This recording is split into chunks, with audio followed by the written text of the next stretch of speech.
Hey everyone, welcome back to the Fantasy Pros Football Podcast. I'm Bobby Sylvester with Mike Tagliere as always. Tags, it is finally the week that real football starts, baby. I know, my computer knows it as well. It's about to go, it's about to burn into flames. I was just talking to Bobby before the show, and I am almost 18,000 words into the primer this week already, so it's like, whoo, my fingers hurt, my mind is like going numb, but I'm excited, man. You need to hurry up, dude. I'm ready to read that thing. Get going. Hopefully you can read the whole thing. It takes about as long as half of a novel, but we'll get there. It's totally worth it. If you guys haven't read his primer, it is ridiculous. It is the best article on the web for fantasy football every single week. Tags just puts his whole heart and soul into it. It's incredible. I appreciate that, man. I really do. That's like my gift to everyone. It's like, I'm sorry. By the way, if you guys follow me on Twitter and if you guys have messaged me, I'm sorry because like when I do this, I have to like walk away from everything because otherwise I just can't get it done. There's only so much that we can respond to. I wish we could respond to everything. I wish there were 36 hours in a day, but we get to as many of them as possible. And, if you keep them short and simple, that's your best bet in getting responded to, right? Yeah, no, absolutely. I mean, that's the thing. It's just hopefully, that's why I do the primer though, is so I can answer everybody's question because I touch on every single player. So hopefully that'll help you guys out. So Tags and I are on Twitter at Mike Tagliere NFL and at Bobby Fantasy Pro. And today we've obviously got a ton of news to talk about right at the beginning. Then we're going to jump right into the waiver wire for the rest of the show. And for those of you who haven't done your drafts, you can think of this as another late round episode. But if this is your first time listening, we did well over like 50 preseason episodes. And the more recent stuff is still 99% relevant. Obviously, Jerick McKinnon, that's not relevant anymore. So you can go back and listen to those for extra draft prep if you want to. And the way we're doing today's show, and you can let us know what you think about this new format, is we're going to be discussing players who are owned in 35 to 50% of leagues, then players owned in less than 35% of leagues, then players owned in less than 20% of leagues. That way we cover all kinds of leagues. If you're in a super competitive deep league, at the end is probably going to be more your bread and butter. But, it's just depending on what type of league you have, we'll talk to everybody listening. So, Tags, we do have a winner to announce before we get into the news. Brian from Florida has already been notified as the winner for the signed David Johnson jersey. But no worries if you missed out because we've got another giveaway that starts now. And if you've already entered, you're in the running for this next one too and all future ones this year. We're giving away a signed Todd Gurley throwback Rams jersey. It's a beautiful thing. I was an old Rams fan before they screwed St. Louis and moved out to Los Angeles. So I like this one a lot. And if you haven't already entered for your chance to win, you can do so by going to fantasypros.com/contest. And thanks to Pristine Auction for giving us a chance to do these giveaways. Pristine has hundreds of auctions that end daily, so you'll be able to find something no matter who your team is, and everything is guaranteed authentic from only the most trusted sources. You aren't going to believe just how reasonable the prices are too. I saw a signed Juju Smith-Schuster helmet for just $74 yesterday. A signed William the Fridge Perry Bears jersey for just $43. Go check out what they have for you, and when you make a purchase, please be sure to let them know Fantasy Pro sent you. That way we can keep doing all these giveaways for y'all. Again, that's pristineauction.com, PRISTINE. All right, Tags. Let's start with this Khalil Mack trade, man, which is just so funny the way it went down because of me pranking you on that podcast. Holy cow. That was karma, man. Karma. If you guys missed that show, by the way, because it went out on Saturday. Some people were tweeting at me saying, Mike, I feel like this is Inception. I'm listening to Bobby tell me that Khalil Mack goes to the Packers and Mike freaks out. And then legitimately on Twitter at the same time as they're typing that Khalil Mack had actually been traded to the Bears. So, I did it as breaking news on the show because, Tags, I knew he was going to talk about Anthony Miller, and as soon as he got done being excited about that, he's a big Bears fan. I just want to get back at him and say that Khalil Mack went to the Packers, so I broke it on the podcast just as a joke. Then he went to the Bears. It's so funny, man. I texted Tags in the morning as soon as I saw it to congratulate him, halfway thinking like he's going to think this is a joke too. Unfortunately, I knew it wasn't because I had saw Ian Rappaport's tweet earlier in the day saying that it seemed like the Bears were the surprise team that was going to. So I'd just like to apologize to everyone in advance because I've heard, for whatever reason, I've heard some people say that I'm being a homer this year, and that's not even close to the case. I had my home last year. He was the opposite. He bashed the Bears every chance he got, and it was the opposite for the Chiefs for us, right? We loved the Chiefs last year. This year we don't like Pat Mahomes. Or Kareem Hunt. Correct. And that's the weird thing is like you have to adapt, guys. It's not last year. I went to my home league draft this weekend and like a lot of people were laughing about people calling me homers because they're like, if they knew you, they would know that you are the last thing. You're the first person that would bash the Bears if they did something wrong. So they had a great offseason just like the Rams last year. Yeah, they did. And Khalil Mack, a lot of people have been asking me about the Bears defense, and we should probably say this. So, I don't want to start the Bears defense in week 1 against Aaron Rodgers. I don't know if Roquan's going to be an every down player. I don't know if Khalil Mack's going to be out there for every down. Obviously, he's only going to have, a week with the team.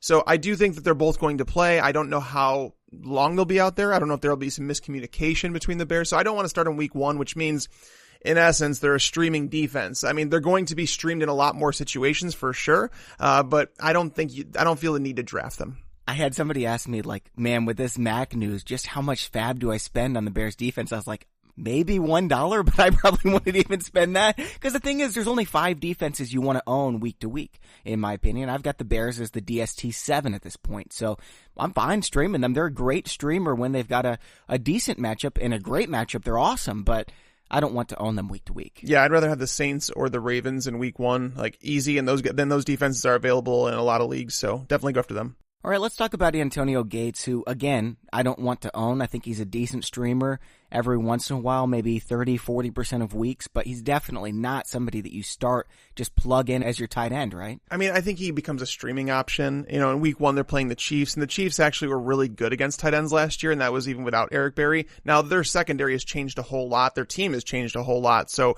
it's difficult to predict this Chiefs defense, but I don't know, man. Antonio Gates was looking like he was closer and closer to done, and that's why the Chargers walked away from him. So him coming back, I think it's more stability for the offense than anything, and he's going to have some weeks for sure, but it's not the Antonio Gates where you're going to go out there and expect 80 yards and a touchdown. That's not the guy you're getting. Yeah. And so, I wouldn't be surprised if he finished in the top 15 at the position, but then again, there's only 10 guys that I really want to start week to week, and it ends with, Jordan Reed, Kyle Rudolph, Delaney Walker, Trey Burton. So I would put Jack Doyle in that range now too. I would start him every week, and I'm pretty pumped about him. Yeah, no, for sure. And that's the thing. Gates, just look at him as like a streamer. Like if you're looking at the guys like George Kittle, I guess you could put him in that conversation, but I would rather have Kittle because I know the upside is potentially higher. Exactly. And OJ Howard, same exact thing. So, I don't know why we didn't talk about this first because this is even bigger news, but Jerick McKinnon out for the season, man. It's a big bummer. But who is it? Is it Matt Breida? Is it Alfred Morris? Is it a mix of them? Are they both ownable or neither of them ownable? I find it funny that people are asking me this question now after they all laughed at me when I said that Alfred Morris, when he was signed, that he was going to be a good option on first and second down. Matt Breida is not a bad player. He's not a bad football player, but I believe he's a number 2. And I think that's the way that the 49ers have approached it. You don't think he's starting over Morris? I don't actually. I actually think Alfred Morris. Oh, I disagree with you here. I think Breida is going, it depends on the game, right? So Breida is going to be involved regardless. I think it's going to be like a 55-45 split. So I'm not going to pick one or the other because Breida actually might have the more valuable role as somewhat of a pass catcher. But again, if you go back and look at last year, so many people point to Carlos Hyde had so many targets. Matt Breida had so many targets. Once Jimmy Garoppolo took over as a starting quarterback, he did not check down nearly as much. They also have Pierre Garçon coming back to the offense. They have Dante Pettis that they added. George Kittle, does he take a step forward in year 2? So there's a lot of question marks about this backfield. And with the area that those two started sliding up this weekend, I wasn't going to wind up with either of them. But week 1, it's not going to matter though, guys. They're playing Minnesota. It's a terrible matchup in Minnesota. By the way, Minnesota last year allowed 2.9 yards per carry at home. So you don't want to start either of them in week 1. Just sit back and watch and just be happy that someone else in your league took them. I just saw that Matt Breida is 190 pounds because I went back and I watched the film on Breida and he looked a lot bigger. He runs a lot bigger than 190 pounds. If he's 190 pounds, there's no way he's going to be a 3-down workhorse like I think McKinnon could have been. Yeah, that's the thing. Morris is the better 1-2 down back, but he's more of a predictable. When you put him on the field, he's more predictable. But if Jimmy Garoppolo is not targeting the running back position a whole lot, it might not be the worst thing. And again, we've seen Alfred Morris succeed under Kyle Shanahan. Was it back a few years ago? Yeah. But Alfred Morris last year, 4.8 yards per carry is nothing to laugh about. Yeah, definitely not. He's run for 1,600 yards in this offense before. He's got a better quarterback than he had back then.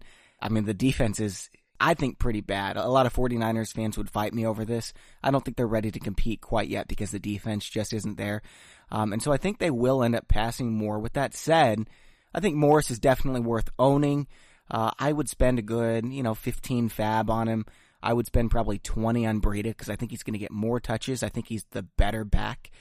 Think about it. This guy is one of the best athletes in the NFL in terms of running backs. So if he really does get substantial carries, I would rather have him than someone like Tevin Coleman. So I'm looking at it now. I just pulled it up just so we could see. So Alfred Morris, week 1, even if you grab one of these guys off the waiver wire, you don't want to play them against the Vikings. Like, that's worst case scenario. Then they're at home in week 2 against the Lions. That's not a bad matchup. But we'll know by week 2 who the starter is. So you might as well grab them both.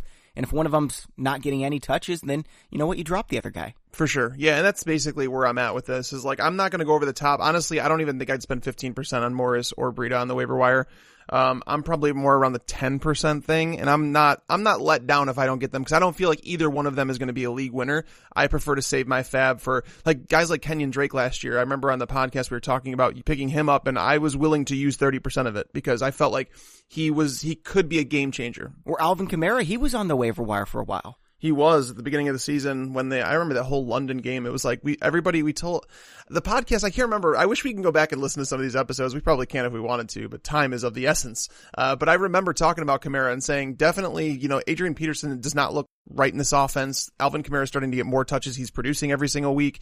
So it's like, those are the guys you look for, the guys that could win you leagues. I don't think that Alfred Morris or Matt Breida is going to win you a fantasy title this year. I know we talked about Kamara. You know why? Because we got all these reviews at the end of the year saying, hey, when you guys told me to pick up Kamara, it won me my league. Thanks, guys. And, that's always good to hear. I wish I would have followed my own advice, because I didn't have any shares of Kamara last year. I don't think. I mean, I had a ton of Kareem Hunt, which helped a ton, and I drafted Todd Gurley like everywhere, so that definitely helped. But all right, man. Next, none of these other ones are like super fantasy relevant, but they do need to be mentioned.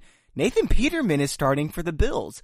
Is he actually an interception machine, or is he someone you wanted to especially pick on like you would Josh Allen? I think I would prefer Josh Allen starting. I mean, the only reason it matters is because we're talking about Kelvin Benjamin, Charles Clay. Like, who would you rather have starting? And basically for me, it's Josh Allen, because there's I'd rather have Peterman. There's a level of unknown with Josh Allen, right? I feel like the mobility should help him behind the offensive line, whereas Peterman, he's going to get crushed. I think there's more unknown with Peterman, man. I think the reason Peterman's starting is because of their matchup week 1. They're going into Baltimore against the Ravens, against one of the better pass defenses in the NFL. You do not want to start Josh Allen his first NFL game there. So I think Peterman starts. I think he sucks. And I think that they reconsider Josh Allen for week 2.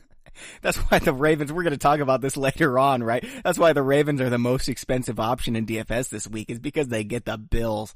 It's like an automatic 4 turnovers. Probably. Bills fans are going to hate us right now, but the Bills are horrible this year. Everybody except Bills fans know it. Yeah, I mean, the fact that the Bills made the playoffs last year is something. So funny. But yeah, I think that changes this year. All right, man. So Dan Bailey was cut. Martavis Bryant was cut. Why did the Cowboys cut Dan Bailey? I don't know. The Cowboys, incompetent. Is it just like kicker doesn't matter whatsoever? Like, you can pick up any kicker and they're pretty much exactly the same? Ask the Bucs that question. The answer is no, you can't. Yeah. I don't know why Dan Bailey was cut. I mean, I'm sure there's something to it. I mean, the difference in $1 million or whatever they're going to save because of the contracts that you have to do for veterans, I think that's the reason why, but I think the difference between Dan Bailey and a replacement level kicker is more than $1 million. Yeah, it makes no sense to me. Like, none whatsoever. It's like a shock. Nobody knows why. Isn't he like the second most accurate kicker in NFL history? Yeah, I just looked it up, and Dan Bailey is number 2 all time behind Justin Tucker. It makes no sense. And I'm not going to sit here and pretend. Someone's going to pick him up. Yeah, I mean, I would imagine. So I mean, the Raiders have a lot of money now. The Raiders. Oh my gosh. By the way, what do you think about that trade? I mean, I know you're a Bears fan, you're excited to get him, but I think the Raiders did really well on that trade. I think it's a classic win-win, and it's what John Gruden should have done. Yeah, he's going to take a ton of heat, but you know what? He's got this team for 10 years. They're not going to compete now. Why not save $23 million a year, get 2 first-round picks, and then compete when you're ready to compete instead of just wasting Khalil Mack? I think it was a bad trade by the Raiders. The reason I say that is just because, so when you have a player like Khalil Mack, essentially when you're trading away 2 first-round picks, you hope with one of those first 2-round picks that you get a player that makes the impact. But they didn't just get 2 first-round picks, man. They saved $23 million a year. You can sign A.J. Boye and you can sign Norwell. That's what the Jags did the past 2 years. It cost them $21 million. They saved $23 million a year. They're getting 2 Pro Bowlers and 2 first-round picks for Mack. But they're not. They're not getting 2 Pro Bowlers because they can't draft. Did you see who they drafted this year? Did you see? No, the Pro Bowlers aren't the first. They're getting 2 Pro Bowlers and 2 first-round picks. You can sign 2 Pro Bowlers with $23 million. Who wants to go sign with the Raiders right now? Like, seriously, you have to have appeal to free agents. You have to say, there's a reason you want to come to our team. Who wanted to sign with the Jags last year after they were 3-13? If you have money, you sign people. Oh, God, no. The Raiders are a bad franchise. They're not going to get better anytime soon. They locked up $100 million in Gruden. I'm sorry, I'm not buying the whole contract thing. Like, that should be weighted into a deal, but you can't say the reason it makes it a good deal is because the rookie contracts they're going to be able to have. The rookie contracts don't matter. Ideally, Bobby, with those first-round picks, you draft players who turn into people that want to be paid. But then you don't want to pay them, so let's just trade them away. You need talent in the NFL, and when you have a proven talent like Khalil Mack, who won Defensive Player of the Year, I'm sorry, there's no justification for that, especially when their defense struggles as much as it does. And for those who say, Khalil Mack, what did the Raiders defense do with him there? Watch to see what they do without him. You know what? I disagree with you, dude. I mean, I remember when people were so mad that the Rams traded RG3, and then they got all these picks. They had all this money that they could have signed. He was an unproven player. There was no guarantee. He was an unproven player, but people were going nuts, man. This is big time draft capital, big time money that they can spend. I think he nailed it. No, if you're trading away a pick like that, I have no issue trading away for draft picks because there's no sure thing in the NFL draft. There is none. And by the way, the Bears picks, it wasn't just 2 first-round picks. It was actually less because the Bears moved up from the 3rd to the 2nd round and from the 6th to the 5th round. So it was actually less than 2 first-round picks. And on top of that, the Bears team is legitimately telling their players, we are going for it. Like, we're legitimately think we're contenders and we're going for it, which tells basically anybody that you could talk to, you could say the Bears will not have a top 15 pick the next 2 years. So therefore, you're trading for back half of the first round pick. So it's not even like you're getting Roquan Smith with that pick. You're getting back half in a pick, by the way, that the Raiders used on Colton Miller this year. Ugh. You're right, dude. I'll take the $23 million. We got to stop talking about this, though, and get on with the show. Jonathan Williams was cut. Mike Gillislee was signed by the Saints. I had some shares of Jonathan Williams because I thought he was going to play the first 4 weeks and maybe into the season. Now, everyone's saying Mike Gillislee is going to get this role automatically. I don't know if that's true. I think it's Boston Scott, man. I don't think it's Boston Scott. The reason, I mean, he's a 6th round pick, guys. I mean, he's 5'7", 203. He's not built to I don't think that he's the type. How big is Mark Ingram? Mark Ingram, 5'10", I think.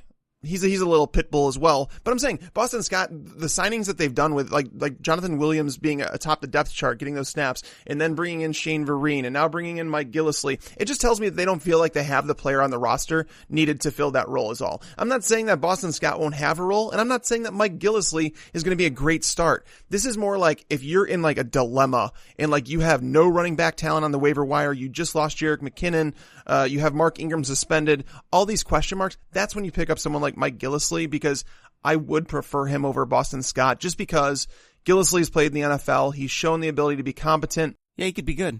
He could be, and that's the thing is just like Boston Scott, we don't know what we're getting there. You're right. Yeah. I don't know. The main takeaway I have from this is people are saying, oh, well, this means they cut Jonathan Williams. That means Alvin Kamara is definitely going to be a workhorse. No, it's not going to happen. They've already said 80 times that's not going to happen. Just because they cut some guy doesn't mean it's going to happen. I think they're going to need to lean on Kamara a little bit more than they wanted to. So like 13 carries in a game? Basically. Did you know, Bobby, the last year his season high was 12 carries. So, I mean, I do expect him to get like 12 to 14 carries in week 1, which should be more than enough to produce against Tampa, including his work in the passing game. But you're right. There's going to be more of a role here. They don't want to give Kamara 18 to 20 carries a game. And if they do, he's not going to make it to the end of the season. Yeah, he's not built that way. I mean, that's not to say he's not good. Like Jamal Charles, that's what he did pretty much his whole career. Maybe a little bit more than that, less in the passing game, but they're very similar types of players. So yeah, he's a quality first-round pick, but I just think he's overrated because he's not going to get 300 touches. Yeah. No, I mean, and that's the thing is like, I don't think he's going to get 300 touches either, but I still think that he's a solid football player and he plays for the best offense. I think all of this, what it comes down to is that means Drew Brees actually is more valuable even than he was a couple weeks ago. Yep. All right, so we're going to get into the waiver wires in just a second. First, I want to let you know, though, we've got 3 more episodes coming at you this week. First, we have a specialized show with the guys from TeamRankings.com discussing survivor pools, pick'em contest, week 1 money lines, and team win over-unders on the season. Then we've got our weekly start-sit show, and finally our DFS show where we're going to help prepare for this week's big slate on DFS contest. So subscribe on iTunes if you haven't already, and while you're there, leave us a rating and review if you don't mind. It really helps out the show, and we want to know what your feedback is so we can make the show better and better and better. Tags, let's get into it, man. 35 to 50% owned. Who are some of your favorite targets out there? I think we need to start actually first with breaking news on the show that so Steelers GM Kevin Colbert just came out and he put out a statement saying we are disappointed that Le'Veon Bell has not signed his franchise tender and rejoined his teammates like he said that he was going to do it in July. So this is a problem. Well, what do you expect? You don't pay the guy and then you expect him to just, I'll come play even though I'm not going to get paid. Well, he said he was going to come. He said he was going to come in this week. This is when he said he was going to, so I'm surprised that he's not there myself. That was a false report, man. Yeah, but fake news. He always said that he was going to play, though. I don't know. There's a lot going on here, but what I'm saying, like, before anything, if you're listening to the show right now and if James Conner is available on your waiver wire, go get him, like, right now. Pause the podcast, grab him, and then come back. Yeah, and if he's still available, that means you weren't listening last week because we were practically begging you to pick up James Conner. At least I was. He's barely owned, too. Like, he's not owned in very many leagues. I drafted Le'Veon Bell at number 2 in a league last night, and I did snag James Conner in the 14th round, so I'm prepared for it, but I didn't want to be. By the way, even if you don't have Le'Veon Bell, go get James Conner anyway. I mean, even if this is 1 week, you get an RB1 for that 1 week. I really believe James Conner is a pure workhorse. He's got the endurance to be a 3-down back. He looked awesome in the preseason. This offense is perfect for a running back. He's going to be a stud, and you know what?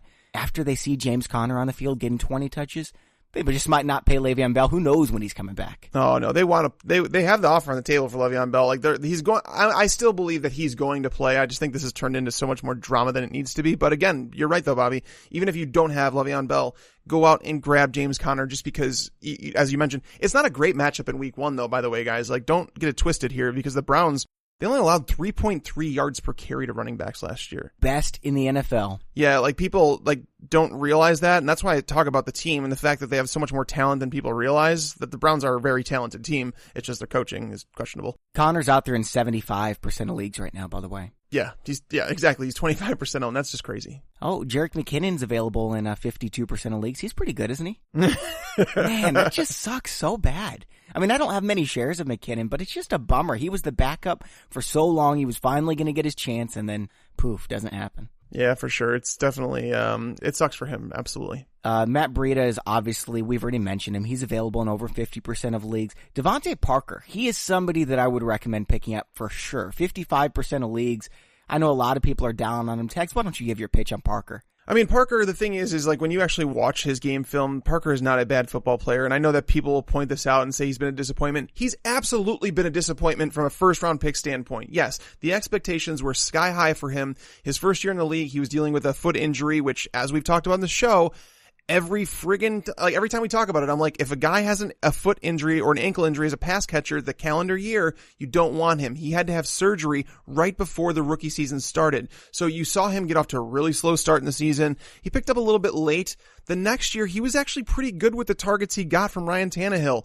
Then, year 3 happened and it was just like injuries happened again. Then, Ryan Tannehill got hurt. Jarvis Landry's there getting 160 targets. There's always been something, and that's the thing, is people will say, Mike, there's always been an excuse for him. There has. I'm not going to sit here and say that there hasn't been. But here's the thing. You're not using a top 100 pick on him. You're picking him up off the waiver wire.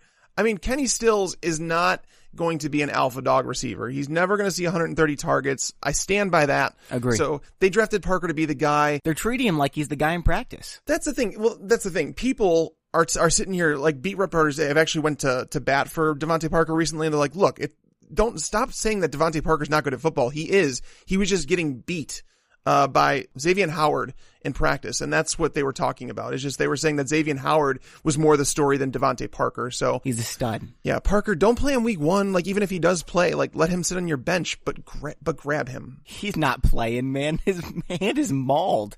I don't know. It's frustrating. It's a frustrating situation because I wanted to see him and stop making these excuses because I don't want to make excuses for players, but I'm telling you from a football standpoint, I believe the kid can play wide receiver in the NFL. I actually think that his ownership is going to plummet even more. I think it'll be around 30-35% this time next week because people are going to think, well, I need to drop somebody to pick up Geronimo Allison who just went nuts, or I need to pick up, somebody to pick up Matt Breida. And so they're going to be like, well, DeVante Parker's hurt. I kind of drafted him towards the end of my draft. That's who I'll drop. So I think you can get him next week. With that said, I think among people in this range, besides Matt Breida, obviously, I think Parker's the best pickup. Is there someone else that stands out to you here, Tags?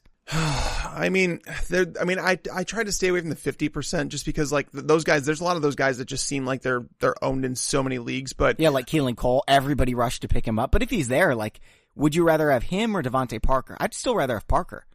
And I love Keelan Cole. Yeah, that's close for me. That one's really close because I did lower Parker down with all the time that he's missed and knowing that he might not play. Like I said, the start of the season is like really valuable to your fantasy team. But yeah, if Keelan Cole's still out there, he's definitely worth grabbing. I guess Tyler Lockett is worth a flyer, but I would rather have DeVante Parker than Tyler Lockett. I'll say that.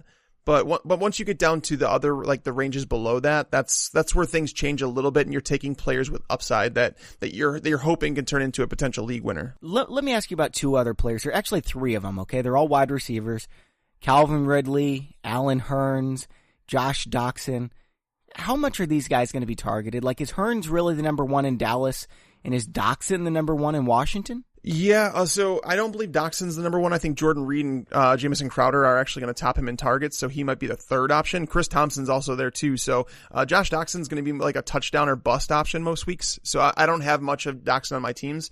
Not to say he can't develop into a guy. I like his talent, I just don't like the situation for him with Alex Smith, because Doxson doesn't get separation. He's one of the worst in the league at it, and Alex Smith loves separation. Yeah, Doxson did have a tough schedule down the stretch, so I don't know if we could totally say that he can't separate, but he's never been known. He's known as like the go up and get it type of receiver, and Alex Smith has never targeted guys like that. So that's my concern with Doxson, so I'm with you there. Calvin Ridley's an interesting one because I think people could see a player on Thursday Night Football that they didn't realize was available in their league. Now, I'm saying this because Julio Jones is going to be matched up with Ronald Darby the majority of the time.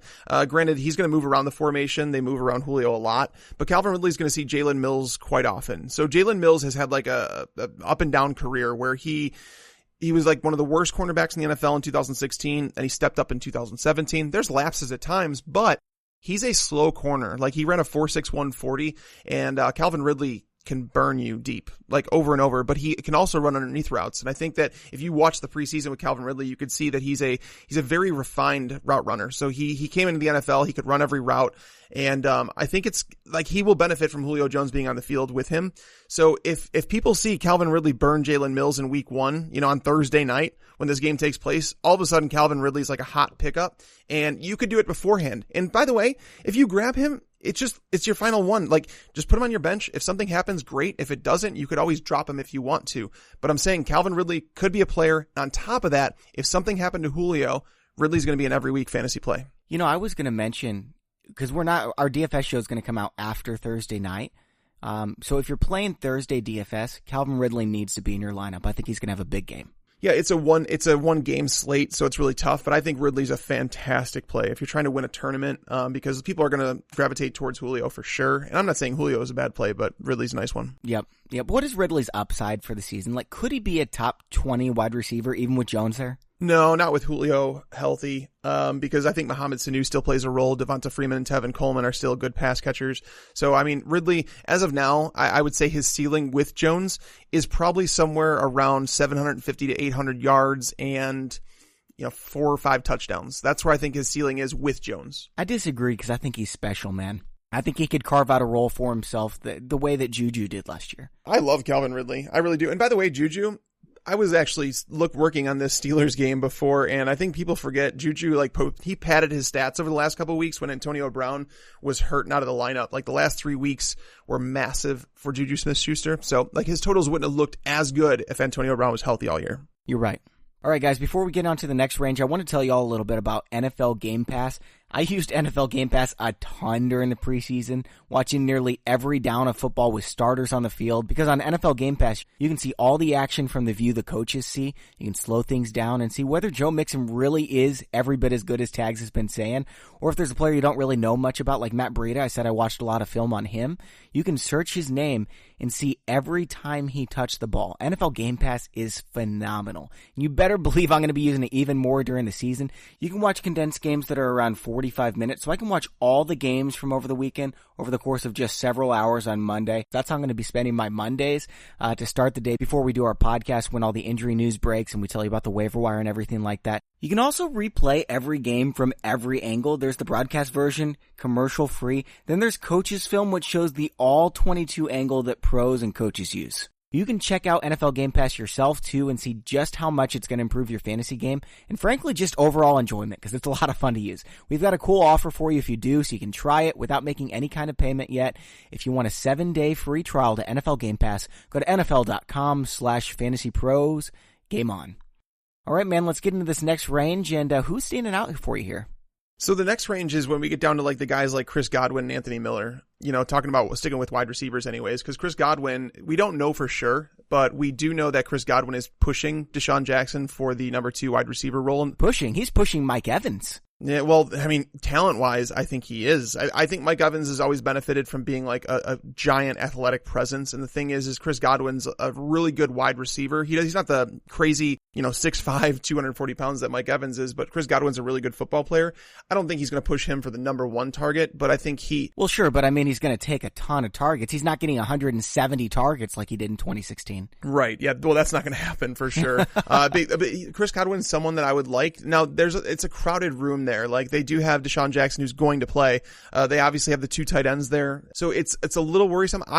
Me personally, I'd rather grab Anthony Miller. I don't know why he's just 23% owned. I really don't, because he's a player. You'd rather have Miller than Godwin? I would. Because I think Miller is absolutely an every down player for the Bears. Every week player. And the best part is that teams like legitimately cannot just sit here and say, well, Anthony Miller, we have to focus on him. Allen Robinson's still the alpha dog there, but Anthony Miller, the connection that he should have with Mitch Trubisky over the middle of the field should be really, it's kind of shown already, right? And Trubisky's always gravitated towards the middle of the field. Now, Anthony Miller, most people don't realize he scored 32 touchdowns the last 2 seasons at Memphis, so he's not just like a slot guy who can't score touchdowns. He can play on the perimeter as well. He's Doug Baldwin.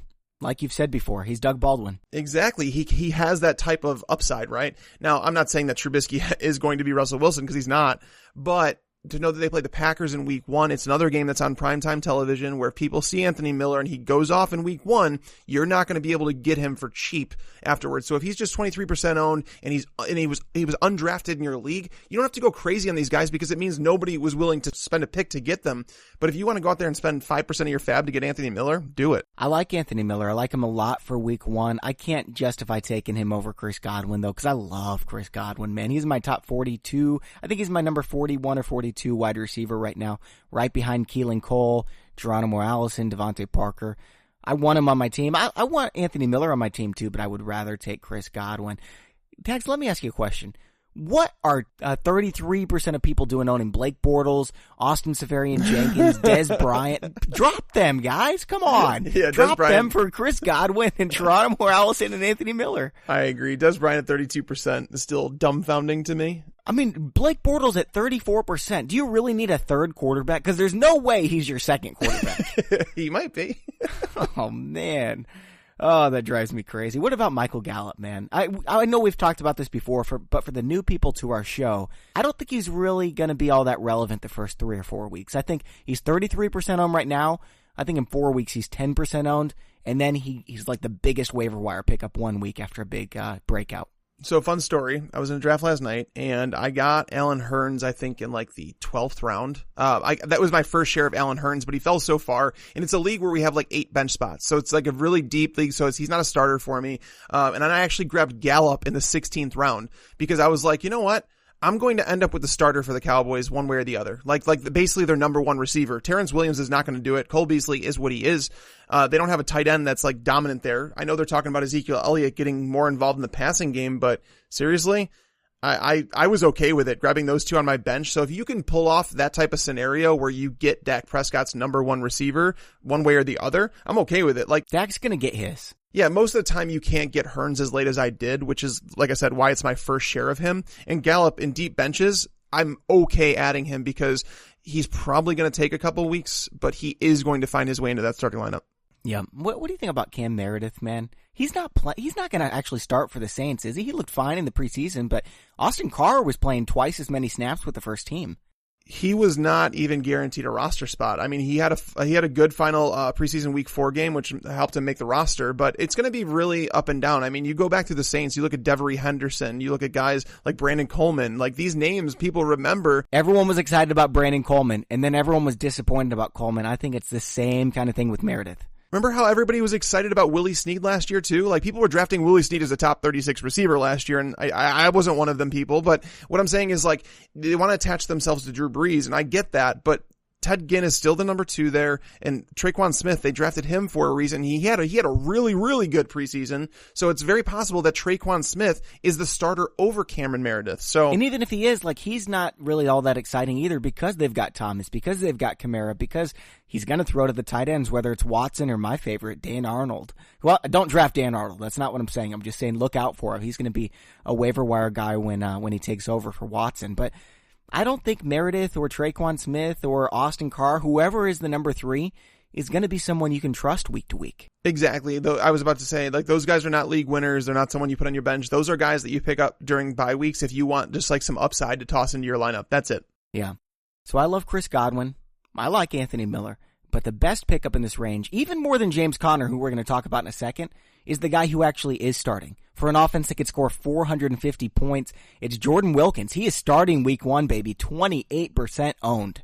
That was shocking to me when I saw him at 28% owned, but he is falling in drafts. Like even the personal drafts that I've partaked in, these are people that know what they're doing most of the time, and Wilkins is falling to the 14th or 15th round most of the time. Now, I was shocked, and I ended up with him on my teams most of the times, but it's going to be a very frustrating situation, I think, regardless, because I don't think they wanted to give Wilkins the job. I think they were kind of forced to. Marlon Mack, we don't know if he's going to play week 1, because if Marlon Mack is playing, he's starting.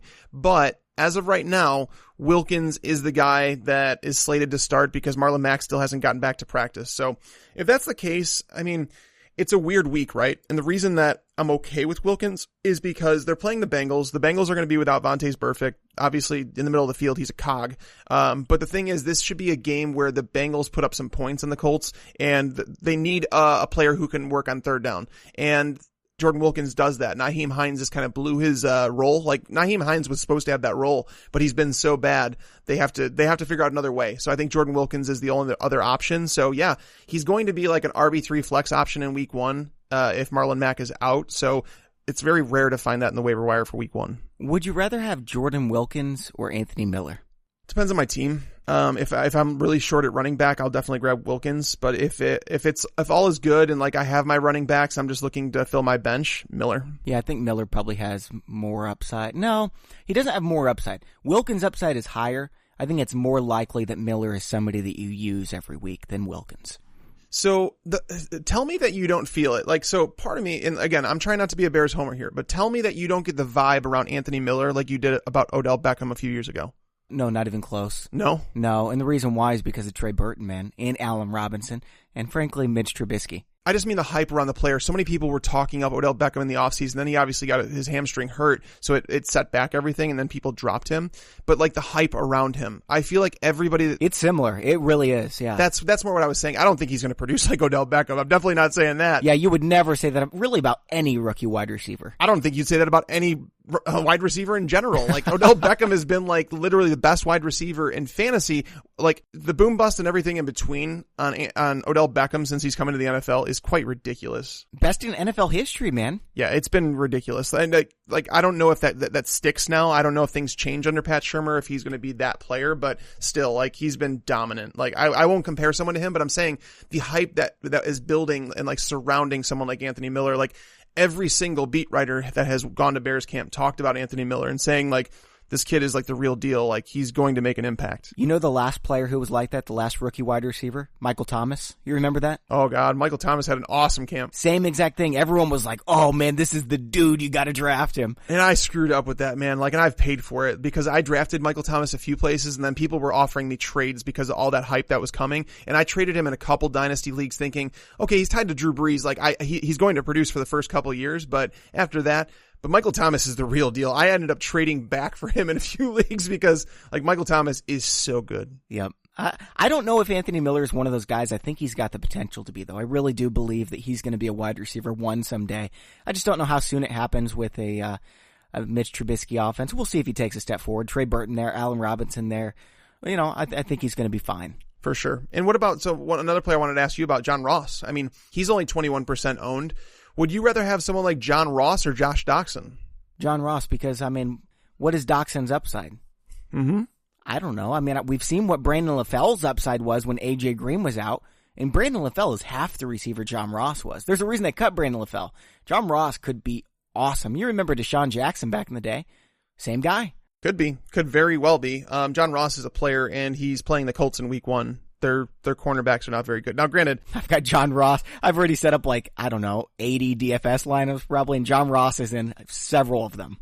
I'm having trouble figuring out a stack to get Andy Dalton, John Ross, AJ Green, Joe Mixon. Like they all seem like good plays, but you're going to have to pick your poison. But Ross, the thing is that he's playing in the exact stadium that he set the record for the combine, in Indy. They don't have a cornerback that could hang with him, but then again, AJ Green on the road has always been like gold. Does anybody have a quarterback that can hang with John Ross? Be real. It's pretty rare. It's so funny too that Leonard Fournette would beat him in a foot race.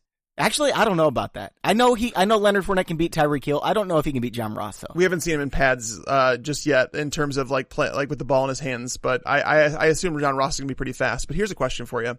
Would you rather have John Brown or someone like John Ross, Anthony Miller? Yes. Yes, I would. All of them. What about Chris Godwin? This is how I would rank them, because I get this question. I've got this question at least a dozen times just in the last week alone with all these guys that I like at the end. You know, how do you rank them? I've got my rankings available. You can see it. I've got it pinned to my Twitter, and I update them almost every day in case you still have drafts going on. But of this group, I would take Chris Godwin, and then John Brown, and then Anthony Miller, and then John Ross. And Geronimo Allison, who we haven't even talked about, he's ahead of all of them. Gotcha. My order would probably be Miller. Oh, it's either Miller, probably Godwin, but John Brown's close with Godwin. I would be torn between those two, and it would be Ross, the number 4, but I think Ross he should still be more than 21% owned. This is why if I'm doing a draft, I'm taking one or two of the top, 25 wide receivers, and then I'm just chilling, and I'm getting 4 of these 5 guys. You know what I mean? Because we're going to get a solid number 3 out of one of them. One of them's going to turn into a wide receiver 2. Another one's going to be a flex play week to week. You're going to be fine if you wait and get, your 3rd through 6th wide receiver as these guys that we've been mentioning. Yeah. There's another guy down lower that I think you might take over all of them. Ooh, I don't know who you're going to talk about, but I'm interested. And there's another player in this range that I guess I probably should mention. Ty Montgomery. Why is he owned in just 33% of leagues? What? Are you serious? No, I kid you not. I was looking at this and I'm like, 33%. Why do my eyes always gloss over Ty Montgomery? He's not boring. He's got huge upside. He was drafted in the first 4 rounds last year. Yeah, and knowing that the Packers are missing legitimate number 2, number 3 wide receiving options, like Randall Cobb's dinged up, Geronimo Allison, as much as we like him as a sleeper, he's not a guaranteed thing. Ty Montgomery used to be a wide receiver. He's going to be using the passing game. He's going to get a few handoffs. I have no idea. I mean, the Bears defense is better, but there's still some moving parts here that are going to take some time. I mean, who would you rather start in the flex? Giovanni Bernard, Theo Riddick, or Ty Montgomery? Ty Montgomery. Montgomery. Give me the upside, yeah. They're all about the same ownership, but it's definitely Montgomery for me. I want to mention Amendola and Deshaun Jackson. Just drop them, people. What are you doing owning these guys? There's no upside whatsoever. Their upside is oh, maybe you could flex them one week. What? That's someone you stream. I drafted Deshaun Jackson with my final pick the other day, in a draft. No. And I legitimately felt dirty doing it. Yeah, you should have. You should drop him right now. He's going to be one of those players that he could very well be dropped very soon. He might be dropped before week 1, actually. There's 2 other guys. One of them I'm really excited about. The other one, Ricky Seals-Jones. If you have deep benches, and you don't mind getting a second tight end like you're set at the other positions, I think Ricky Seals-Jones has legitimate top 6 or 7 fantasy upside at the position. He could be the guy that breaks out this year. He's a super duper athlete. He's in a situation where they need guys to pass the ball to. I think Ricky Seals-Jones could be a stud breakout guy this year. Yeah, no, a lot of people like him. It's just, it's trying to figure out that area of the field for the Cardinals. I mean, I'm struggling with it because I know they have talent there with Larry Fitzgerald, Christian Kirk, David Johnson, obviously, and then Ricky Seals-Jones, where it's like all of these guys, they fight for targets under that 10, like their average depth of target is going to be under 10 for most of them, where it's like these guys all operate in that area of the field. So is it like JJ Nelson that's going to have like these performances every now and then where it's just like, oh my God, he's a fantasy thing. Is that what we're going to be doing? Is it Chad Williams? I don't know. It's tough for me to put Ricky Seals-Jones ahead of any of those other 3 guys who are competing for those targets. But as an athlete and knowing that Jermaine Gresham, the Achilles injury, and I think it was week 17, he's obviously going to be out for a while. So they've said that Ricky Seals-Jones is the guy. So you definitely want to pay attention. But to me, he's more of like a watch and kind of just like keep waiver wire speed dial, as Sigmund Bloom says. I agree. I think waiver wire speed dial is a good way to put it. Let me say this, though, Tags. I want you to go back and watch the tape on Ricky Seals-Jones and try as hard as you can not to think about Vernon Davis. If you can do it, then you can say, don't pick up Ricky Seals-Jones. But if you can't do it, I'm telling you, man, this is somebody that's a great lottery ticket. Nice. Yeah, I'll definitely check him out. All right, final guy, and I have to mention him because I'm getting super pumped. I just tweeted it out this morning before we did the podcast. It's Corey Clement. I haven't mentioned him all preseason. Now you've got Jay Ajayi already banged up. We know he's injury prone with a bone-on-bone with his knee. I know Darren Sproles is there. But let's say Jay Ajayi goes out. How good could Corey Clement be behind this offensive line, getting 15, 20 touches a game? I don't know, man. I don't know if I'm buying it. The reason I don't know if I'm buying it is because we had Darren Sproles shelved last year.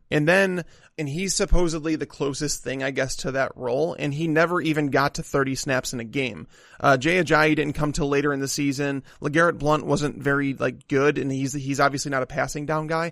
I mean, I think if there's an injury, I think he's like a pure handcuff. I think Corey Clement could turn into a player. I think the talent is there. I think it's good enough to get it done behind that offensive line. And if Jay Ajayi were to miss time, Corey Clement would be like a very highly sought after waiver wire pickup. Yeah. I mean, I'd rather have James Conner. I'd rather have John Kelly, who we haven't even mentioned yet, because he's like 2% owned. But that's basically how I feel. It's just like, I don't think you need to add him before week 1. I think these guys are like guys that I expect to get something done in week 1, and they're going to turn into something. See, but I think Clement is going to play in week 1. I think he's going to get 10 touches, and people are going to see him behind this offensive line, and then his ownership's going to go from 25 to 45%, and then it's too late. Well, I mean, he looked really good in the Super Bowl. So, I mean, if people were watching the Super Bowl, Corey Clement was good there. I think they were, probably. Yeah, most people tend to do that play fantasy football. But, no, I mean, Corey Clement's an interesting one. And I mean, if you have deeper benches, he should definitely be owned. But, again, I'm not going to go out of my way to make sure I have him. All right, let's go on to the next range. And I've been dying to hear who you think that I would rather have than Chris Godwin, because I think you're crazy. Oh, Geronimo Allison. Oh, well, yeah, I already mentioned that. Definitely. He's 10% owned. What? Why, people? I think all 10% are me. Because I'm in enough leagues, man. I think I cover up 10%, and I own him in every league. Oh, man. So in my leagues, it doesn't happen because my league mates all listen to the podcast. They know that I want him. That's why it's hard for me to get Anthony Miller. It's hard for me to get Trey Burton because these are guys that I've talked up. Geronimo Allison's a Packer, obviously. So that just goes to show I'm not a Bears homer. I like Packers. I would love to have Aaron Rodgers on any of my teams. But Geronimo Allison, I mean, we've heard the rumblings about Randall Cobb about being potentially on the trade block. We've heard about him dealing with some injuries, like his ankle injury that he had surgery on this offseason that's caused him to miss practice time. There's a lot of question marks surrounding that. So, I mean, if DeVante Adams is seeing a shutdown cornerback, which the Bears really don't have, Geronimo Allison's going to be a thing in fantasy football. So to know that he's just 10% owned, I don't know if he's an every week starter, but if you're in a pinch, he can definitely fill flex. I think there's at least a 50% chance he finishes as a top 36 wide receiver. You say 50%? At least 50%. No, I wouldn't put him there. I mean, I would say that he's going to finish top 50, like 5-0. I would say that that's probably going to happen. It might be a little sporadic production, but again, the guys that we're talking about that are 10% owned, most of the time these guys aren't going to get any production, where it's like Geronimo Allison has a chance. Like, he's legitimately a guy that has a chance to deliver top 30 wide receiver numbers. So why isn't he owned? Frank Gore is still 10% owned. Why? What? Who would rather have Frank Gore than Geronimo Allison? Apparently 10% of people. Oh, man. I don't know. I don't even know what to say now. I mean, 90% of people say that they'd rather have neither, apparently. Yeah, I guess you're right. Okay, so some other guys in this range. Jameis Winston, what do you think about owning him now? Because when he comes back, he's going to be useful. Nah. Otherwise, I would have said to draft him. So he's I love Winston, but yeah, I mean, even if Winston was playing week 1, I had him as my QB7 before the suspension. That's not someone that you want to start every week. And so why would you own him for the first 5 weeks when he's only going to play maybe one of them? Right. Well, Winston was like legitimately like maybe the best quarterback this preseason. Like he looked so good. There were some throws that he made that were like major league level throws. Like you're just like, wow, where is this guy? He makes some head scratching decisions because he's still young and that. But the fact that the Bucs are saying that he's not even guaranteed his job when he comes back, I think that's a media thing. I think that they're just trying to play it that way. Or Dirk Cutter's trying even harder to get fired. I don't know if he can really try harder because he's tried pretty hard, but him and Adam Gase are the two that are on the chopping block like right away. You don't think Hugh Jackson? It should be, but the fact that he was brought back after a winless season and a 1-15 season tells me he has a longer leash than I think any of us know. If he wins 2 games, if he doubles his wins from the previous 2 seasons, does he get fired? Yes. Yes. I don't know what it would take to fire this guy, but the worst case scenario is that he goes like 7-9, and then they're like, okay, we're improving. That your team's better than that. A lot of people are asking about Dede Westbrook and Dante Moncrief. I'm not really excited about any of them. I mean, I guess you could own them if you have a deeper bench, but again, I'd rather have Geronimo Allison, John Brown, John Ross. I'll give you guys a preview from the primer. Actually, I just finished up the Jags game. So Blake Bortles over the last 2 years. So it was weird to me to see that Dede Westbrook didn't have a catch over 29 yards last year. He had 51 targets, so it was a decent sample size. But Blake Bortles, on passes that have traveled over 20 yards the last 2 years, he's now completed just 31 of 127 pass attempts, 3 touchdowns, 9 interceptions. And they were like all to Keelan Cole. Yeah, 9 interceptions on those. And this preseason, Bortles on passes over 20 yards, 0 for 6. Did you watch his tape? Oh God, it's so bad. Don't do it. It will depress you. No, I did, and it is bad. Believe me, it's bad. Oh, his preseason was the worst. Worse than Josh Allen. I'm not even kidding. Well, if you remember, so 2015, Blake Bortles wasn't like terrible. Like he was pretty decent. He obviously, he made it work with Allen Robinson and Allen Hurns. And then 2016, he wasn't good. Terrible hitting the deep ball. That's why Allen Robinson finishes like the wide receiver 28. And then you go to 2017, he looked better. It's almost like this back and forth thing. And that's who Blake Bortles is. He's just not a consistent quarterback, and why I think the Jags are going to struggle to do things if he can't get his act together. They're going to score like 5 points per game, and Leonard Fournette owners are going to be so mad at Blake Bortles. If Fournette's healthy, he's going to carry that team. Yeah, you're right. I've got him. He's like my lock for DFS. We'll talk about that later in the week. Okay, man. Vance McDonald, is he going to play? Because if he is, I think you need to pick him up and stream him if you need a tight end. Yeah, he's going to play for sure. He restructured his contract to ensure that he stayed on the team. Well, I mean in week 1, because he's dealing with an injury right now. Yeah, it's been a really hush thing. They haven't really talked much about it. So he's not like someone that I'm like going out of my way. I did want, like, if you go back 2 months and listen to the podcast, I was saying Vance McDonald's going to be a great week 1 streamer because they're playing the Browns and yada yada. But knowing that Ben Roethlisberger struggles to throw touchdowns on the road, over the last 5 seasons, Ben Roethlisberger has averaged 1.29 touchdowns per game on the road compared to 2.54 at home. So that's a 5-year sample size. It's not small at all. So to know that, and to know that Antonio Brown is obviously the top wide receiver play, it's tough for me to find Vance McDonald in my lineups just because like we don't know much about this injury. We also don't even know like for sure that he's starting over Jesse James. We don't know that. Like the Steelers haven't told us that. I think I'd rather stream Ricky Seals-Jones in week 1 than Vance McDonald. I'd rather stream Austin Seferian-Jenkins against the Giants. Good call. Yeah, the Giants are horrible for his tight ends. Yeah, and he's 33% owned, so you can probably get him if you want. And Blake Bortles apparently loves him. I mean, he's running out of options, right? Like Blake Bortles, by the way, that's another thing to think about with Bortles. He has never had an offense without all of Allen Robinson, Allen Hurns, and Marquise Lee. Never. You're right. Wow. Well, I mean, last year. But he had one of them on and off. Like Marquise Lee left the lineup, and then it was like Allen Hurns was back towards the end of the year. It was just, yeah. So he's never had that. So it's an added level of concern to him, but Seferian-Jenkins should be a red zone threat. Okay, so for the final, 5-10 minutes of this podcast tags, let's imagine we're in a super competitive league of people who just listen to our podcast. So everyone we've already mentioned is owned. You need to pick somebody up. Who are some other guys that are worth rostering? Mike Gillislee is only 2%, but that's going to be rising, obviously, with him signing with the Saints. But one player that I actually think that I'm going to be adding in a lot of my leagues is Wayne Gallman. And the reason I say that is because Saquon Barkley, I like to dismiss it because they said it was a slight hamstring strain, that they pulled him out of practice just to be cautious.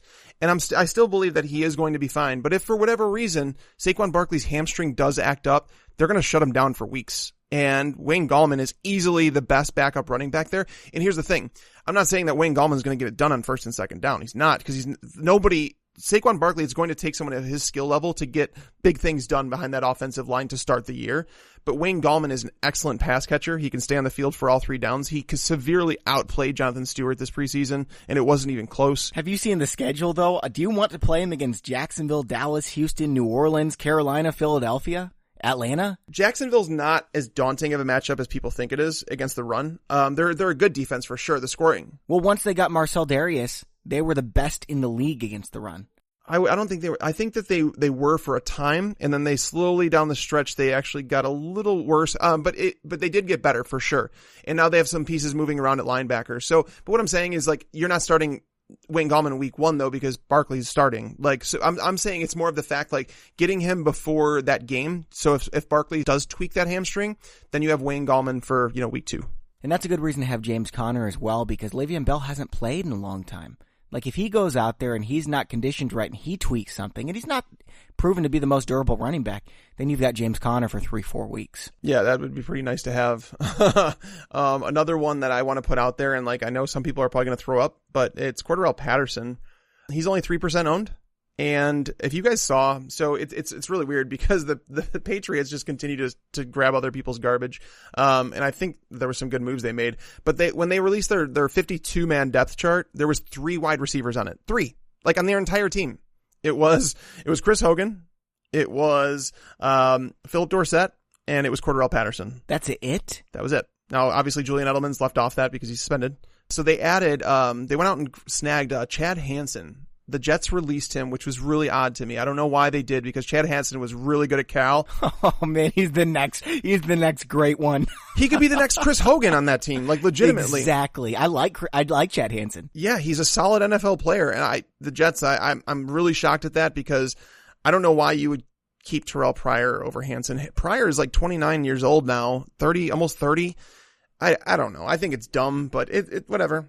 It's not on me, but Cordarrelle Patterson is classic Jets, dude. But by the way, don't pick up Chad Hansen. He's not going to be ready in this offense for, 5-6 weeks. So we'll see then, but. For sure. But Cordarrelle Patterson obviously stuck. He made it through all these cuts. There was a lot of players getting cut off this team.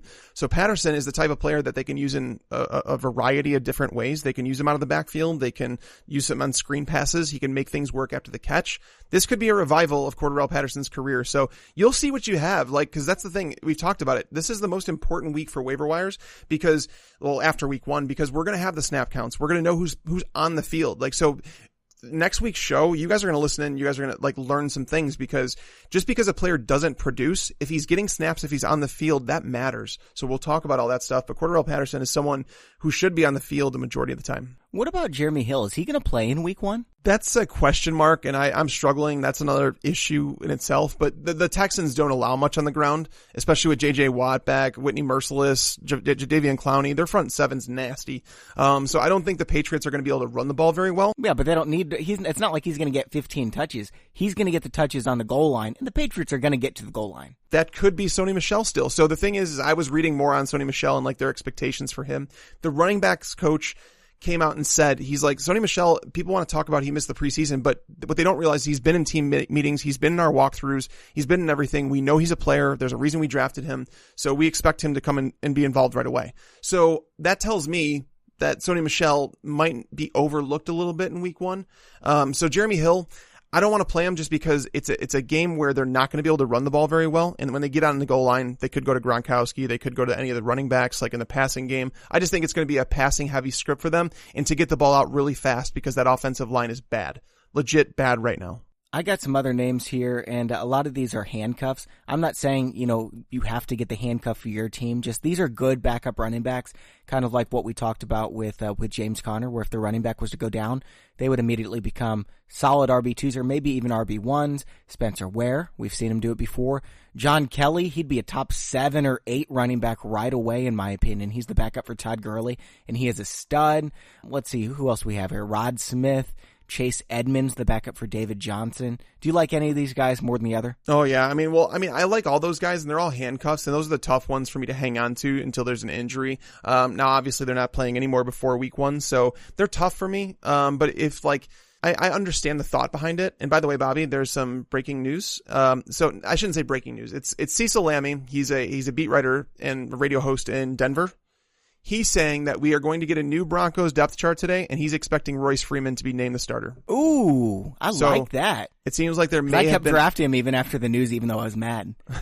He was falling a little bit, but he was still going pretty high. I was actually shocked that so many people were willing to still spend a top 5 round pick on him. Yeah, it was dangerous, but, I watched him play, and I just can't imagine anybody, even Hugh Jackson would keep him, Marvin Lewis would keep him out of the lineup. I don't know. Marvin Lewis probably would. Marvin Lewis probably would have cut him.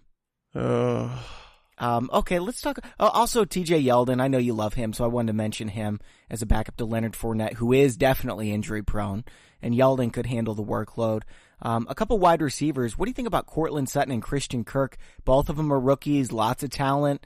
Sutton is the number 3, but I wouldn't be surprised at all if he takes over because he's really good. And then Christian Kirk in that Arizona offense where they just don't have anyone else to pass to besides Fitzgerald. I would rather have Sutton just because I think the ceiling is there. Now he's going to play in 3 wide receiver sets opposite Demaryius Thomas with Sanders in the slot. Whereas Christian Kirk, I don't know where he belongs in the field. I don't know what they're doing in Arizona. I understood the draft pick because they're building for the future, but I don't understand them saying that he's starting this year because I don't know where he plays. Are they going to slide Larry Fitzgerald to the perimeter again? Because that's not going to work. Larry Fitzgerald is not young enough to get that done right now. He's a slot receiver and he's perfected that role. So why would you take him out of it? But the question remains, it is a brand new offense, so we don't know what they're doing with him. So Christian Kirk, I just don't see a clear target for targets. Whereas someone like Cortland Sutton, he's a guy that can come down with a touchdown for sure at any point. And Demaryius Thomas, despite him being 6'2" and 225 pounds, he hasn't been a red zone threat ever since Peyton Manning. So, maybe Cortland Sutton becomes the red zone target for Case Keenum, and Cortland Sutton becomes fantasy relevant. All right, it's about to get ugly, man. Brandon Marshall, Terrell Pryor, they're both starting, dude. What do we do? Is Brandon Marshall actually starting though? The way I see it, first off, they're playing the Broncos in week 1, so it's a bad matchup with Brandon, even if he is starting. But I don't think he's starting. Yeah, but if he goes out there and he's starting and he gets 8 targets in week 1, you don't think people are going to rush to pick him up? They might, but I'm not. That's my take on it, is let someone else deal with Brandon Marshall, because I think that Jerron Brown is going to be the better performer of the 2 anyways. Well, I even think Tyler Lockett. What do you think about Quincy Enunwa? Would you rather have him than Brandon Marshall? Oh yeah, for sure. Quincy Enunwa was on my list. He's 4% owned. And the thing is we don't know who Sam Darnold is going to favor in the passing game. We don't know if he's going to take shots deep the way that, Josh McCown did. The offensive line's not great. Rookie quarterbacks, they don't tend to chuck it down the field as much as veterans do. So, I wouldn't be shocked if Quincy Enunwa is one of the best receivers. It wouldn't shock me if he's the best receiver on the Jets. I do expect it to be Robbie Anderson, but Quincy Enunwa was really freaking good. Yeah, you forget what he did before he had all the neck issues. Robbie Anderson was very good last year, 941 yards, 7 touchdowns. You look at what Quincy Enunwa did the year before. He only started 13 games. With Marshall and Decker on the roster. It was the same season. Yeah, well, that's what I'm saying. With Marshall and Decker on the roster, too. Yeah, so I wouldn't be surprised at all if Enunwa ends up the number 1. I'm getting shares of Enunwa, definitely over both the guys we mentioned, Marshall and Pryor. But the guy I like most on this list is Ryan Grant. No, I don't like him as much as I like him more than John Ross. I don't like him as much as Anthony Miller and the other guys that we mentioned earlier, but Ryan Grant's the number 2 receiver for Andrew Luck, and he's 4% owned. Yeah, he's one of the weird ones to me. I understand, people don't think he's going to be a league winner but if Andrew Luck is back to being 90% of the quarterback he used to be, Ryan Grant's going to be a big time waiver wire add. And so I just talked about it. Next week, we're going to be able to look at snap counts and tell you who's on the field for these offenses. And we don't even need to wait until the end of week 1 to know that Ryan Grant's going to be out there. Ryan Grant is an every down player for the Colts. Coaches love him in Indianapolis, by the way. I don't understand why he's just 4% owned. I don't understand either. I think he should be 50%. Like, if you play in a shallow, 10-team league, like, of course you're not going to draft Ryan Grant. There's no room. You can barely get Geronimo Allison on your team. That's why DeVante Parker is available in 55% of leagues, is because a lot of people play in these 10, 8-team leagues. You can't own Ryan Grant. They're in a 12-team league. I've got him at the end of my bench. No doubt about it. Yeah, no, for sure. And that's the thing. Like, if you're playing in a 16-man roster, I think Ryan Grant deserves, like, a 12-man league, 16 teams, which is pretty standard. I think he deserves to be owned, and especially more than 4% of leagues. That's crazy. All right, final guy I want to mention, Tags. Andy Dalton, 22% owned. He plays Indianapolis in week 1. He is a top 12, if not top 10, fantasy quarterback for the first week. He is a top 10 fantasy quarterback for the first week, and if you're playing the streaming game, he should be the quarterback on your roster. That's basically it. I tried to play chicken last night in a draft, and I waited until like the 16th round, I think, to draft a quarterback. And who would you rather start, him or Russell Wilson at Denver? Honestly, I think I would rather play Dalton week 1. I mean, it's tough to bench Russell Wilson, especially if you use the draft pick on him. So I probably wouldn't, but I'm saying, like, in terms of rankings, I might have Dalton over Russell Wilson, and I've got Dalton over Wilson, Andrew Luck, Kirk Cousins, Matthew Stafford, Matt Ryan for week 1, Jimmy G. Yeah. You pick him up if you need someone. Sorry for interrupting you. You said you were playing chicken last night? He's a great play. But yeah, no, I'm going to give a shout out to Roots. Kept sniping me, and he waited on quarterback as well, and he took Andy Dalton, so I had to go with Marcus Mariota. And I grabbed, and then with my 18th round, I grabbed Mitch Trubisky. So I did have 2 quarterbacks with my 2 of my final 3 picks, because I can't decide who I want to play week 1. I was dead set on Dalton, but that sucked. I'd go Trubisky against Green Bay, unless it actually rains like they're saying it's going to. Yeah, well, it's a Sunday night game, so it's going to be difficult to tell. Whereas Mariota is going to be playing against the Dolphins, so I think it's a run-heavy script for him. It's going to rain there too. So yeah, it's questionable, but I'll figure it out. Yep. All right, man. That's all for today's show. This was a lot of fun. I can't wait until we have all the information next week. There's going to be some injuries, which, I don't want that, but it does make things more interesting. So we're going to be doing this waiver wire show every single Monday afternoon. It'll be published late at night on Monday for your Tuesday morning commute, or if you're a night owl, you can listen to it then. We're going to do it every week. And like I said, start sit. Probably answer some listener mailbag questions in there if we have time, and then our DFS show every single week. So make sure to subscribe in iTunes if you haven't already. And remember, we've got the new signed Todd Gurley jersey giveaway going on. If you go to fantasypros.com/contest, you can enter it. It takes about 30 seconds to do.